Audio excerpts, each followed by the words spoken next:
નમસ્કાર મિત્રો, વિડીયોમાં તમારું ફરી એકવાર હાર્દિક સ્વાગત છે। તો મિત્રો, આજે આપણે વાત કરવાના છે વિક્રમભાઈ ઠાકોરની જે ફિલ્મ મિત્રો એક રાધા એક મીરા તે આવ્યો મિત્રો થિયેટરની અંદર ઘણો બધો સમય થઈ ગયો છે, પણ મિત્રો આ ફિલ્મ છે હજી સુધી મિત્રો યુટ્યુબની અંદર રિલીઝ નથી થઈ। તો મિત્રો આની વિશે વાત કરવાના છે, તો વિડીયો તમે લાસ્ટ સુધી જોજો અને વિડીયો પસંદ આવે તો વિડીયોને લાઇક કરી અને શેર કરવાનું ના ભૂલતા। તો મિત્રો તમને બધાને ખબર છે કે વિક્રમભાઈ ઠાકોરની દરેક ફિલ્મો ગુજરાતની અંદર સુપરહિટ જતી હોય છે અને મિત્રો વિક્રમભાઈ ઠાકોરની જે હમણાં જ ફિલ્મો આવી હતી મિત્રો, તો એ મિત્રો યુટ્યુબની અંદર અને મિત્રો જોજો એપની અંદર રિલીઝ કરી દેવામાં આવી છે। પણ મિત્રો વિક્રમભાઈ ઠાકોરની આ ફિલ્મ છે એક રાધા એક મીરા મિત્રો હજી સુધી યુટ્યુબની અંદર રિલીઝ નથી કરવામાં આવી મિત્રો।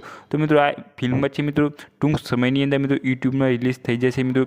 સી મારું ગુજરાતી યુટ્યુબ ચેનલ છે મિત્રો, તેમાં તમને જોજો એપ ઉપર તમને જોવા મળી જશે આ ફિલ્મ મિત્રો ટૂંક જ સમયની અંદર મિત્રો એક રાધા એક મીરા। તો મિત્રો તમને આ ફિલ્મ કેવી લાગી હતી તો મિત્રો તમે જોવા ગયા હોય તો થિયેટરની અંદર પણ મિત્રો તમને હવે યુટ્યુબની અંદર પણ તમને ટૂંક સમયની અંદર જોવા મળી જશે આ ફિલ્મ। તો મિત્રો વિડીયો પસંદ આવે તો વિડીયોને લાઇક કરીને શેર કરવાનું ના ભૂલતા અને ચેનલ પર નવા હોય તો ચેનલને સબસ્ક્રાઈબ કરી દેજો આ વિડીયો જોવા માટે મિત્રો। આ ફિલ્મમાં વિક્રમભાઈ ઠાકોર છે અલગ પ્રકારથી એક્ટિંગ અને મિત્રો લુક પણ આપ્યું હતું મિત્રો, અને આ ફિલ્મમાં મિત્રો બબ્બે મમતા સોનીના રોલ હતા મિત્રો એક રાધા એક મીરા મિત્રો જોરદાર ફિલ્મ બનાવવામાં આવી હતી અને મિત્રો આ ફિલ્મ ટૂંક સમયની અંદર યુટ્યુબમાં રિલીઝ થઈ જશે મિત્રો। આજના વિડીયો બસ આટલું જ હતું, મળશું।